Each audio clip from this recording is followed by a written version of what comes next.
I'm Elizabeth Hill, and this is 51%.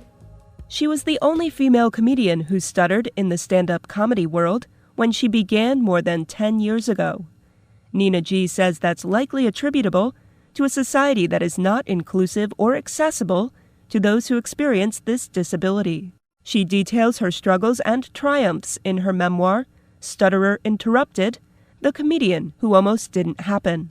She spoke with 51%'s Allison Dunn in September 2019 about how it all started. Well, I have been a fan of stand-up comedy since I was like 4 years old. It's always been the thing that kind of connected with me most.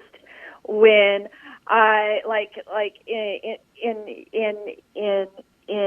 in third grade, I had to make a sock puppet, and I named it Edith Ann after Lily Tomlin's character, and so that was and my sock puppet eventually met Lily Tomlin and was signed. So I'm very, very proud of that, and that continued on.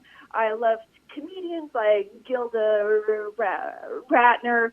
My parents were always very open with what I was able to watch on TV, so I was exposed to stand-up comedy on HBO. My mom was a big fan of Richard Pryor, so I was exposed to his stand-up when I was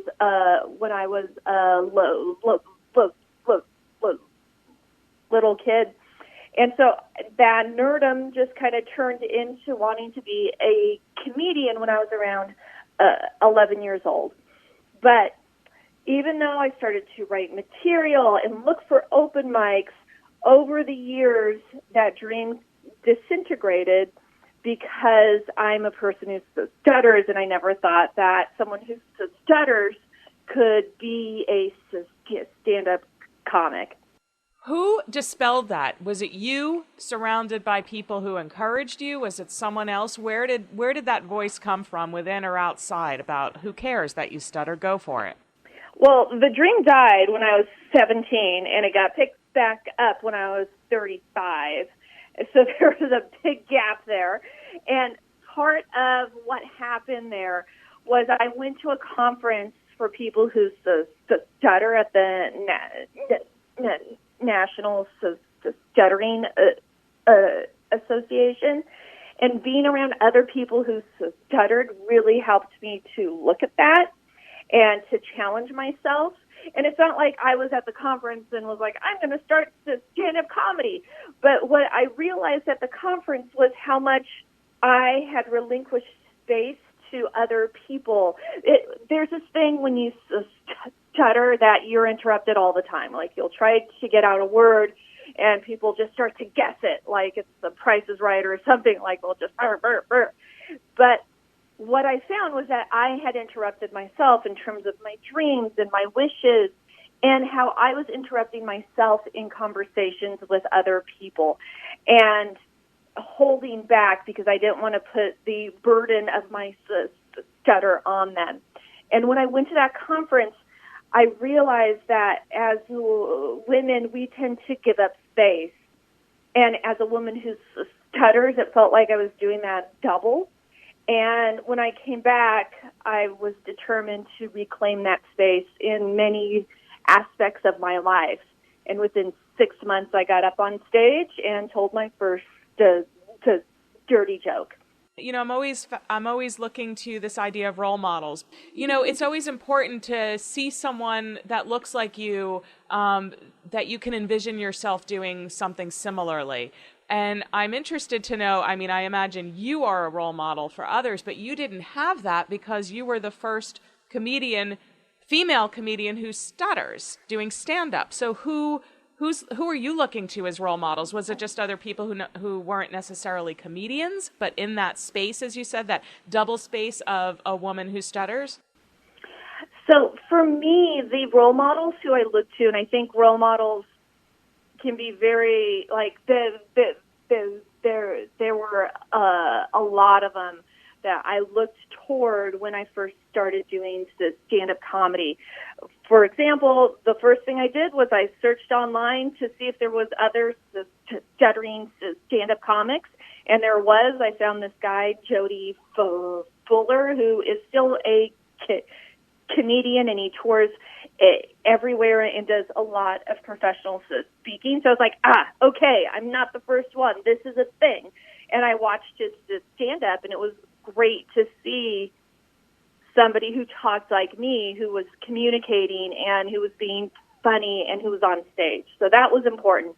But then also looking toward the stand-up comics who used their comedy as social activism, and looking at people like Wanda Sykes, who was able to integrate comedy and social activism.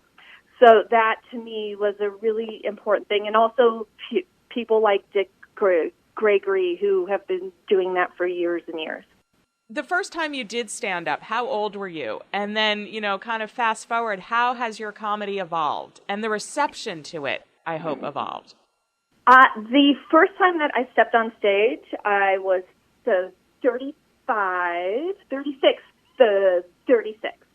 And I've been doing it for almost 10 years. And the reception, I think in the past couple of years, we've gotten more sensitive, and so people are showing their sensitivity in ways that aren't always helpful. So for me, the past couple of years, when I'm doing my act, sometimes, and this isn't every time, but sometimes women will turn to each other and do like, oh, isn't this sweet? Oh, she experiences discrimination. Oh. And like kind of takes the power out of my jokes and is a pitiful kind of thing. And as a comedian, I really don't want to be pitied. But also as a person with a disability, I don't want to be pitied. And I think that people sometimes disrupt our voice because they want us to be inspirations, or they want us to be pitiful because that is what they've seen in the media, that's what they've seen on their Facebook, and we need to rethink how we think about the disability, and in my particular case, the stuttering, because it doesn't have to be pitiful, it doesn't have to be an inspiration, it can be neutral, it can be powerful, it can be all kinds of things. Since you've been to conferences on this and have been in this a disability advocate for quite some time, do you think that the experience just from speaking with men is different for men who stutter? Is it different for men? I think what is different for men, I think men also experience that situation where they hold back because of their stuttering. And I think it's important for everybody who stutters to kind of own their power and to claim their space.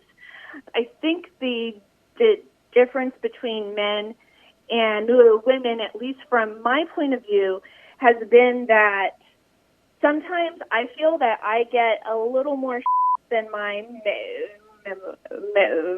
male stuttering friends, because they don't think that a woman is going to stick up for herself. And they very quickly learn that I do. And for example, once a comedian, I was being introduced to him, and I said my name, and I stuttered a teeny tiny bit. And he said, "Is that Nina with 5 N's?" And I said, "No, that is Nina with 2 N's." And I gave the finger on both fingers. So I kind of relish in those situations, but it's not something that I necessarily look for or that I want, and I definitely don't want those situations for other people. I do comedy because I love comedy. It is my favorite thing in the world. It is the one constant that I have always loved. I mean, the first person who I had crushes, or the first people who I had crushes on, were stand-up comics. And when I was in college, anytime that I had to write a paper, it was on comedy. That it's something that is so close to my heart. And for me, I probably would have done comedy no matter what. But because I stutter, I think I do it in a specific way because I also understand the need for activism and the need for advocacy. And being brought up in the Bay Area where there was a very strong disability community, and I learned how important that aspect is, and looking toward comedians like Dick Gregory, who was a Black activist and a comedian, and how those things were integrated in, and the need for that. Talk about stutter-splaining. So there's this thing that happens when you stutter or you have a disability, that as soon as someone meets you, they suddenly have a PhD in the thing you have. And it always comes in multiple forms. One of the forms, and I'm sorry, NPR, but one of the things that happens is people say things like, I was listening to NPR.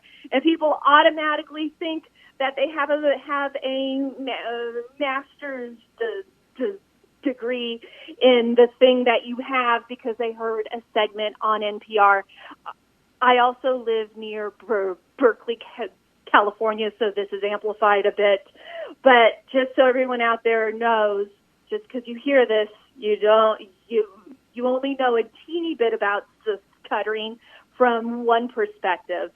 But it's important to know, but it's also important to be very humbled by the information that you get, that there's so much more information.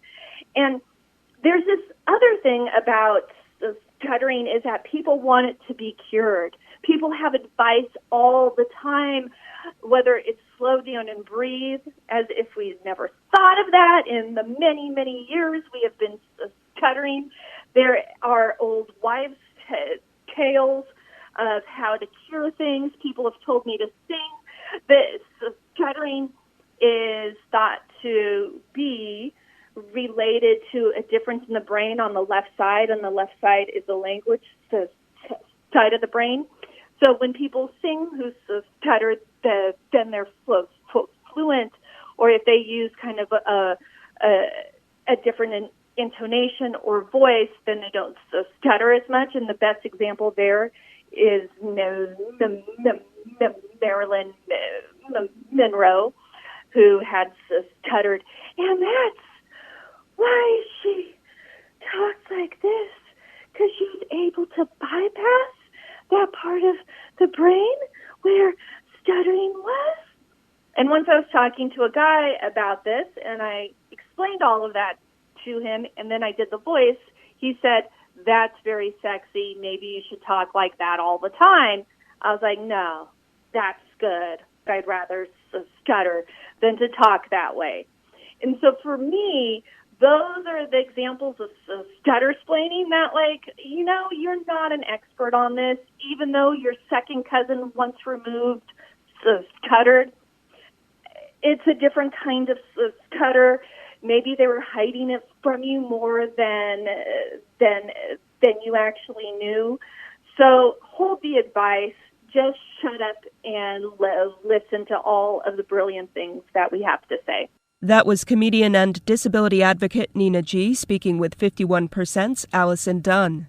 You can hear the full interview on episode 1576. In the fall of 2019, I spoke with Jessica Holmes about her book, Depression the Comedy, A Tale of Perseverance. Holmes is a comedian and writer. She is open for comedians like Jerry Seinfeld and Ellen DeGeneres after battling postpartum depression and regular run-of-the-mill garden variety depression. Holmes began openly sharing her mental health story using humor. She says her work as a mental health advocate pushed her to intertwine comedy with a palatable conversation about depression. I do a lot of public speaking and I call it motivational comedy, where I mix mental health messages with comedy and silly impressions and stuff. And people were always coming up to me after the show. I could see in their eyes they had some pain, but they didn't even know where to begin, and they were kind of shy. They're in front of all these other people. And I felt like if I could just put my presentation into a book, so it's just a funny, easy to read, lighthearted introduction to depression, I felt like that could be helpful to them. And I'm really grateful to say it has been. I'm getting some nice feedback from it. How did you become a mental health advocate? When did you start doing these presentations? Probably 5 minutes after I recovered from depression, only because comedians, we say tragedy plus time equals comedy, or stress plus time equals comedy. And for me, depression plus time equals comedy. And when I finally got out of this horrible 2 years of feeling like I was trapped in cement, I just wanted to share my experience. And I wanted to say, oh my gosh, if I was in this for so long and I didn't even realize it, how many other people are kind of suffering but not speaking up or not seeking help for themselves. So I felt really moved right away to get to it. I started probably 4.5 years ago. Going back to comedians and depression, you have a really good chapter in your book, What Comes First, the Comedian or the Depression. Can you talk about that a little bit? Sure. There's a comedian named Mike McDonald, and his line was, there are two types of comedians, depressed and undiagnosed. And I had a chat with him for this chapter, and I just said, what is it? Are we just really sensitive, predisposed people who end up in this line of work, or does the lifestyle of like being totally in demand and thousands of screaming fans and then suddenly nobody calls you for 3 months? I was like, which one is it? And he and I both felt, and the consensus among comedians is that it's both. We have to be very sensitive people who are introspective to get into this line of work in the first place. And then, it can be tricky to manage your ego, your hurt feelings.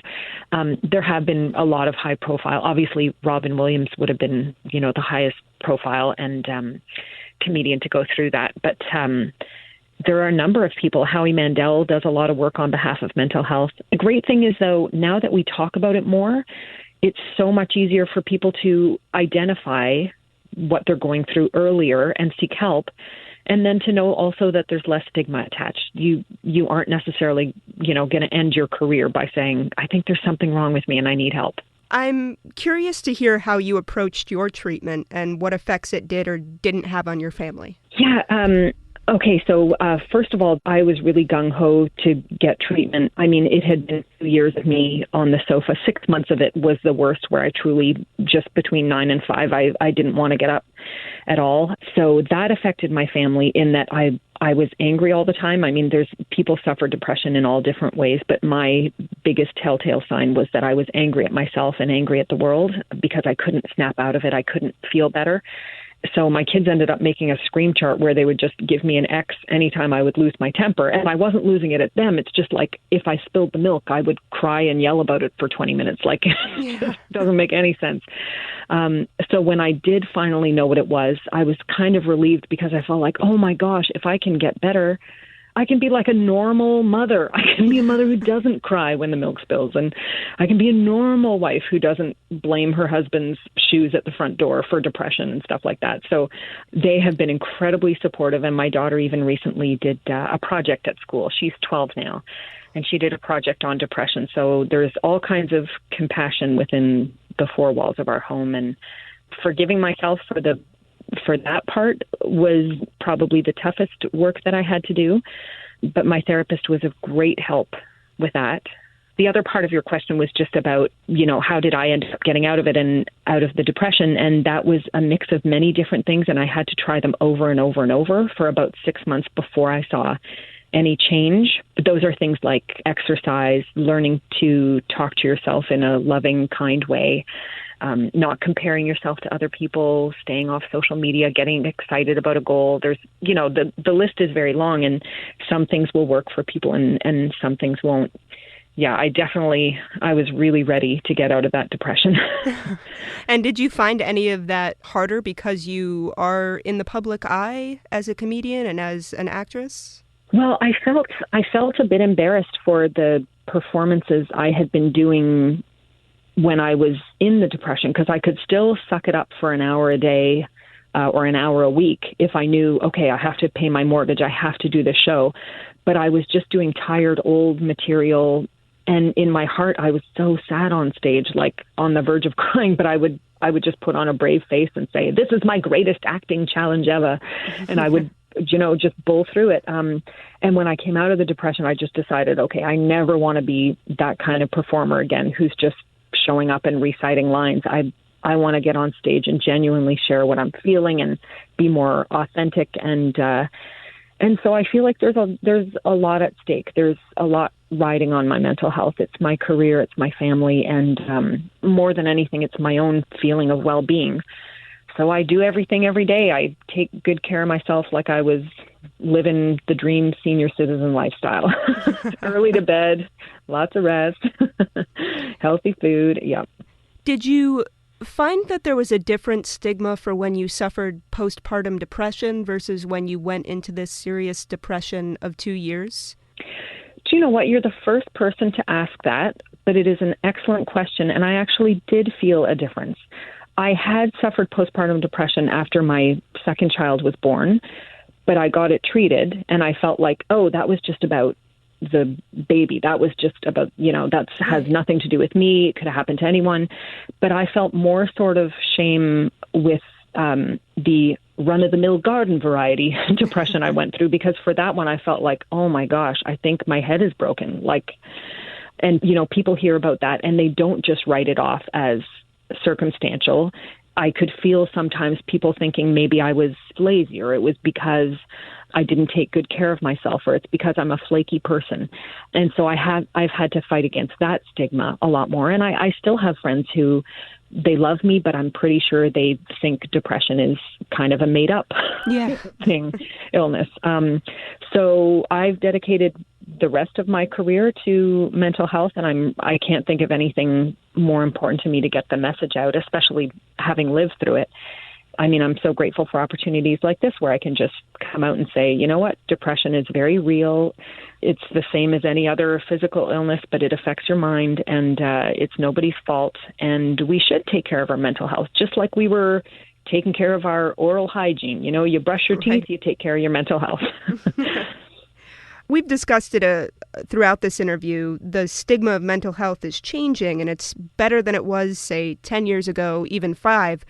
But there are still many people who aren't comfortable dealing with or admitting to a mental health struggle publicly, as you've stated. Mm-hmm. Yeah. What advice do you give them? Well, first and foremost, I just want to say to managers and to companies, the biggest thing you can do for your employees is to let them know there won't be consequences to coming forward about your mental health, letting them know that you as a manager are someone that they can safely come to and talk to, and that they can help arrange for either a leave of absence or, for you to take off work early the odd time to visit a doctor or take care of your needs without it permanently affecting your career. So that's something leadership can do. And then as for people themselves, I would just say your mental health is the most important thing in your life. It's your feelings. It's the basis for your sense of self-worth and wellness. So in my opinion, it even comes before your job. And there's a saying by Ian Van Zandt, she's an author, and she said, "My cup runneth over. What's in it belongs to me, and what runneth over belongs to y'all." And I interpret that as you take care of yourself first, and once you're doing okay, then you can go out into the world and offer your services out there. But I hope people will take really good care of themselves. And there are small things you can do that only add about 5 minutes to your day, but that will help your mental health. And so I hope people will take a look at the book and learn a little bit about the changes that I've made, because I haven't overhauled my life. My life doesn't look that different on paper, but there are certain small things I do every day just to take care of me, and they're the difference between me slipping back into a depression and not. And you know what? I also just want people to know it's not your fault. I'm so sorry you're dealing with that, and it will get better. So please don't give up. Please keep going and know that every day is another chance to start over. As a mental health advocate and as somebody who goes and does professional speaking on the topic, what are your thoughts on mental health and gun violence that we're seeing across the globe?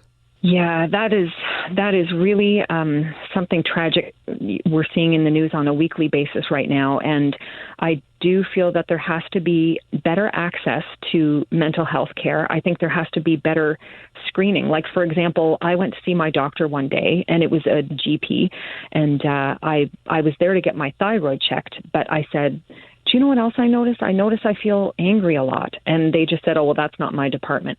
But I sort of feel like, listen, why aren't all health professionals making sure to check in about our mental health, making sure to ask us things? I wish there was more free mental health service.